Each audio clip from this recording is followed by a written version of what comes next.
नमस्कार, आपण पाहत आहात मराठवाडा साथी पीसीएन न्यूज एक पाऊल प्रगतीकडे। आता पाहूया दिवसभरातील ठळक घडामोडी।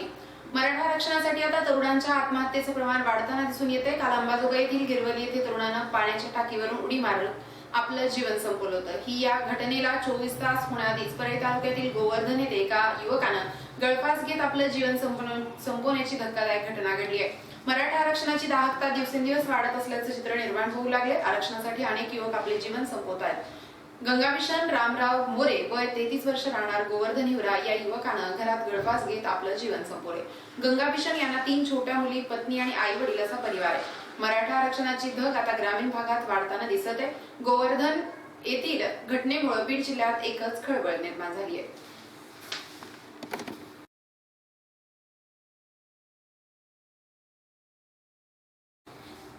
मराठा समाजाला सरसकट कुणबी प्रमाणपत्र मिळण्याच्या मागणीसाठी आंतरवली सराटी येथे पुन्हा एकदा अमरण उपोषणाला बसलेले मनोज जरांगे पाटील यांची प्रकृती खालावली आहे। रविवारी जरांगे पाटलांच्या उपोषणाचा 5वा दिवस जरांगे पाटलांनी उपचारास नकार दिलाय, त्यामुळे जरांगे पाटलांच्या प्रकृतीवर परिणाम होत आहेत। रविवारी दुपारी त्यांनी संवाद साधत आपण मागे हटणार नसल्याचा निर्धार व्यक्त केला।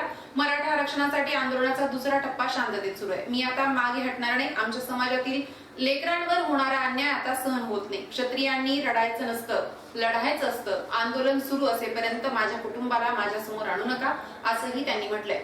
आता माझा समाजच माझ्यासाठी पहिला आहे। मी आधी समाजाचा आहे, त्यानंतर कुटुंबाचा आहे। मराठा बांधवांनी शांततेत आंदोलन सुरू ठेवावं, मला काहीही होणार नाही। मराठा समाजाला आरक्षण मिळाल्याशिवाय आता मागे हटणार नाही, असा निर्धारही मनोज जरांगे पाटील यांनी व्यक्त केलाय। आपल्याला बोलता येत आहे तोपर्यंत सरकारनं चर्चेला यावं। आज आणि उद्या आपण स्पष्टपणे बोलू शकतो। आपले शरीर आपल्याला तेवढी साथ देत आहे, त्यामुळे आपल्याला बोलता येतं तोपर्यंत या, असेही जरांगे पाटील यांनी सरकारला सांगितलं। त्यानंतर येऊन उपयोग नाही। आता आलात तर आमचे मराठे तुम्हाला कुठेही अडवणार नाही। मराठा समाज आमच्या शब्दाबाहेर नाही। समाज माझ्यासाठी आहे आणि मी समाजासाठी आहे, त्यामुळे त्यांनी इथे यावं।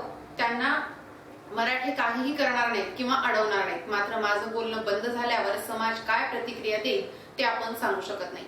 आता सरकारनं मराठा समाजाची फसवणूक करू नये। आम्ही आमच्या पद्धतीने आंदोलन सुरू ठेवणार आहोत। आमच्या समाजातील लेकरांचा विचार आता सरकारनं करायला हवा। आता मी किंवा आमचा समाज मागे हटणार नाही। सरकारला आरक्षण द्यावंच लागेल, असंही जरांगे पाटील म्हणाले।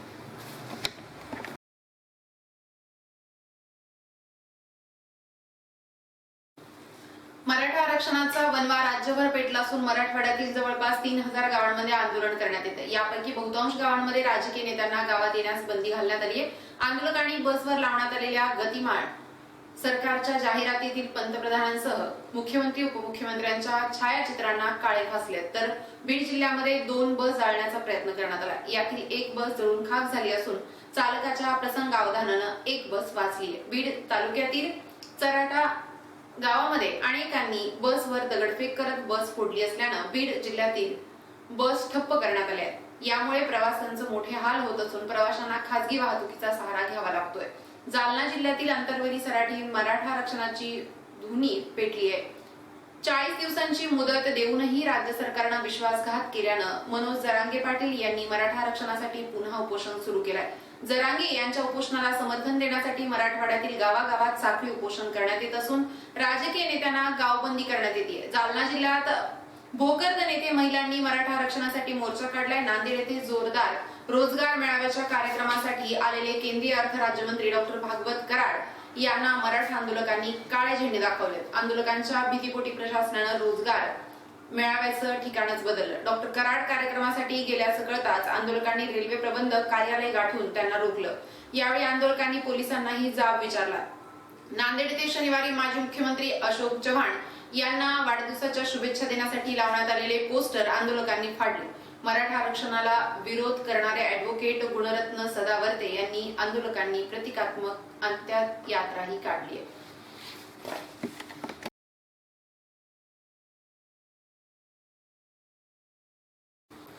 परळी तालुक्यातील मौजे मिरवट येथील सकल मराठा समाजाच्या वतीनं आरक्षणाचा योद्धा मनोज जरांगे पाटलांच्या आव्हानाला प्रतिसाद देत साखळी उपोषणाला बसलाय। आज साखळी उपोषणाचा 3रा दिवस असून या उपोषणाला विविध पक्ष संघटना यांच्या पदाधिकाऱ्यांनी भेट देऊन उत्स्फूर्तपणे पाठिंबा दर्शवलाय। आता यापुढे मिरवटमध्ये राजकीय पुढारी नेते यांना गावबंदी करण्याचा निर्णय घेतलाय। आरक्षणाचे योद्धे जरांगे पाटील यांनी मराठा समाजाला आरक्षण मिळावं या मागणीसाठी गेली 5 दिवसापासून सराटी या गावी अमरण उपोषण सुरू केलं असून आता त्यांची प्रकृती अत्यंत खालावत चालली असून सरकारनं आता कुठलाही अंत न पाहता सकल मराठा समाजाला आरक्षण जाहीर करावं. मनोज जरांगे पाटलांच्या भूमिकेला मिरवड गावच्या सकल मराठा समाजाच्या वतीनं जाहीर पाठिंबा देत साखळी उपोषण सुरू केलंय. यापुढे जोपर्यंत मराठा समाजाला आरक्षण मिळत नाही तोपर्यंत हे आमचे साखळी उपोषण सुरूच ठेवणार असल्याचा निर्णय गावकऱ्यांच्या वतीनं घेण्यात आलाय. या साखळी उपोषणाला मराठा समाजाबरोबर इतरही समाजानं मोठा पाठिंबा दर्शवलाय. या उपोषण स्थळी दररोज वेगवेगळ्या उपकरणांनी हे उपोषण पुढे चालणार असल्याचं सामाजिक कार्यकर्ते तसेच सकल मराठा समाजाच्या वतीनं माध्यमांशी बोलताना सांगितलंय.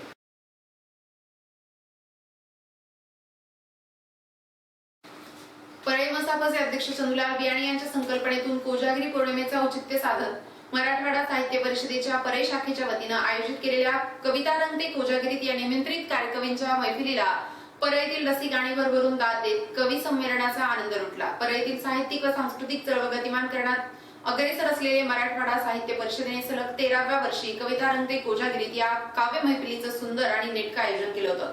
वैद्यनाथ सांस्कृतिक सभागृह, औद्योगिक वसाहत, नाथ रोड, परळी वैजनाथ येथे रात्री उशिरापर्यंत रंगलेल्या या कवी संमेलनास परळीतील सुजान रसिकांनी अभूतपूर्व प्रतिसाद दिला. प्रतिमा पूजन व दीप प्रज्वलनानंतर परळी मसापचे सचिव प्राध्यापक डॉक्टर राजकुमार यल्लावाडी यांनी उपस्थितांसमोर कार्यक्रमाचं प्रास्ताविक मांडलं. उद्घाटनपर कार्यक्रमाचे अध्यक्ष शिक्षक संघाचे नेते PS घाटगेसर यांनी अध्यक्ष समारोप केला आणि मग बहारदार अशा कवी संमेलनास सुरुवात झाली. कवी संमेलनाचे सूत्र करमाळ्याचे प्राचार्य सुरेश शिंदे यांनी हाती घेतल्यानंतर या कार्यक्रमाचा नूर पालटला. खचाखच भरलेल्या वैद्यनाथ सांस्कृतिक सभागृहामध्ये सर्वच कवींनी रसिकांच्या काळजाला हात घालत आपल्या शब्दांच्या गुंफणीतून कधी मनसोक्त हसायला लावलं तर कधी सामाजिक विषयावर भाष्य करून साहित्य रसिकांना अंतर्मुख केलं. सलग 3 तास ही काव्य मैफिल उत्तरोत्तर रंगत केली.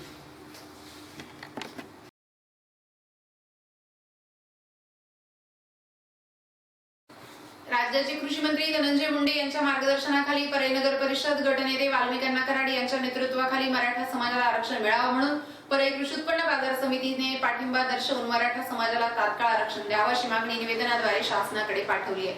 मराठा आरक्षणाला पाठिंबा देणारी परळी मार्केट कमिटी आहे. शासनाकडे सादर केलेल्या निवेदनात म्हटलंय की महाराष्ट्र राज्यातील मराठा समाजाच्या आर्थिक, सामाजिक व शैक्षणिक उन्नतीसाठी मराठा समाजाकडून अनेक दिवसांपासून आरक्षण मागणीसाठी आंदोलन करण्यात येते. हे आंदोलन शांततेच्या मार्गाने करण्यात येते. महाराष्ट्र शासनाने याची गंभीर दखल घेऊन त्वरित आरक्षण मंजूर करणं आवश्यक असून मागणी मंजूर होत नसल्यामुळे काही मराठा तरुण आत्महत्येचा मार्ग अवलंबत आहेत. कृषी उत्पन्न बाजार समितीकडून मराठा आरक्षणाची मागणी मंजूर करावी व मराठा आरक्षणासाठी होत असलेल्या आंदोलनास पाठिंबा देण्याबाबत संचालक मंडळ सभा 28 रोजी ठराव क्रमांक 7-1 अन्वये सर्वानुमते ठरला आहे. तरी शासनाने मागणी केली आहे. यावेळी परळी बाजार समितीचे सभापती सूर्यभान नाना मुंडे, उपसभापती भाग्यश्री संजय जाधव, सचिव R रामदासी, संचालक लक्ष्मण तात्या पौळ, माऊली गडदे, सुरेश शेठ मुंडे, जयपाल लाहोटी, माणिक पाटलोबा कांदे, कर्मचारी, बाजार समितीचे सर्व कर्मचारी, हमाल, मापाडी आदी उपस्थित.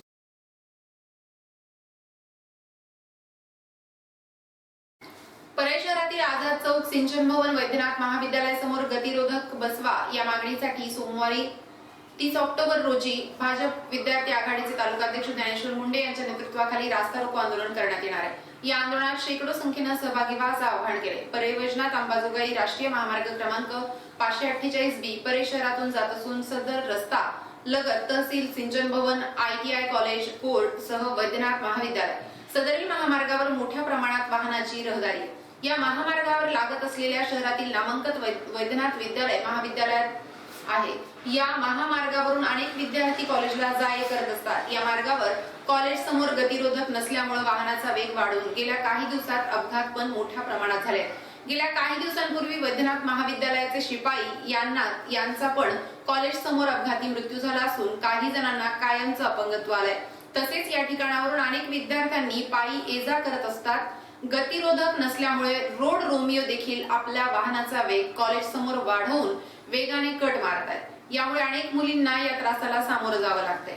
तरी वरील आझाद चौक, सिंचन भवन, वैद्यनाथ महाविद्यालयासमोर गतिरोधक बसवण्यात यावेत अशी मागणी 10 ऑक्टोबर रोजी तहसीलदार यांना निवेदनाद्वारे करून 8 दिवसांचा कालावधी देण्यात आला होता. पण प्रशासनानं कुठलीही दखल घेतली नाही.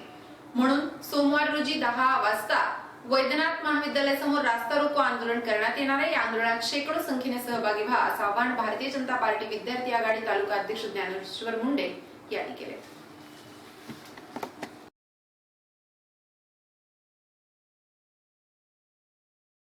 आता येथेच थांबू, उद्या भेटूया याच वेळी याच ठिकाणी। मराठवाडासाठी PCN न्यूज, एक पाऊल प्रगतीकडे। धन्यवाद।